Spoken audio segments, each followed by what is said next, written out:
Le 23 avril dernier, Mireille Mathieu, la légende de la musique française a été dévastée par l'annonce de la disparition du chanteur belge Arnaud. À 72 ans, ce dernier a été emporté par le cancer du pancréas qu'il combattait depuis plusieurs années.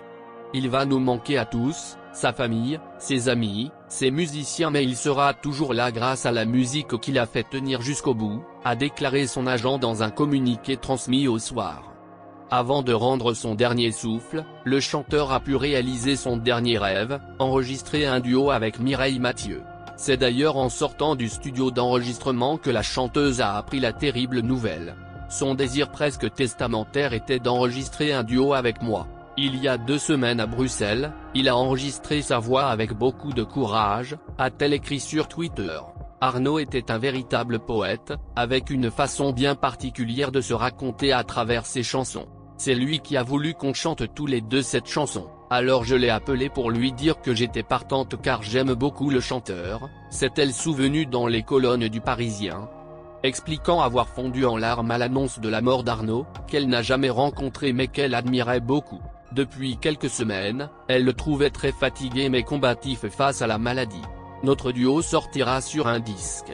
Je ne l'ai jamais vu, mais Arnaud, c'était un très grand artiste, il avait une façon tellement personnelle et unique de chanter, d'écrire ses textes, de s'exprimer dans son art.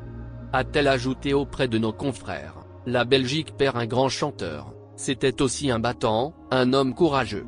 Il n'était pas du genre à s'apitoyer sur lui-même. Comme ses chansons, Arnaud c'était quelqu'un qui fonçait. Dans l'une de ses dernières interviews, accordée aux Parisiens, Arnaud expliquait qu'il rêvait d'enregistrer un duo avec Mireille Mathieu.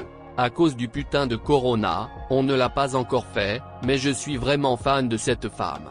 J'ai des photos d'elle quand elle était jeune, qu'est-ce qu'elle était belle, confiait-il à nos confrères, admiratifs de la carrière internationale de la chanteuse.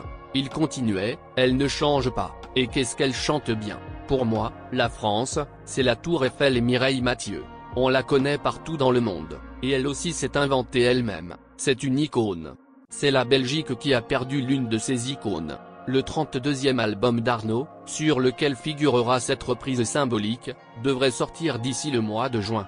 Mireille Mathieu est une chanteuse française de variété, née le 22 juillet 1946 à Avignon, pour une carrière musicale entamée en 1965. Déjà l'année suivante, la chanteuse a connu son premier grand succès avec le titre Mon Credo. Pour fêter ses 40 ans de carrière, Mireille Mathieu vient de sortir un 38e album et se produira du 18 au 27 novembre à l'Olympia qui sera suivi d'une grande tournée française.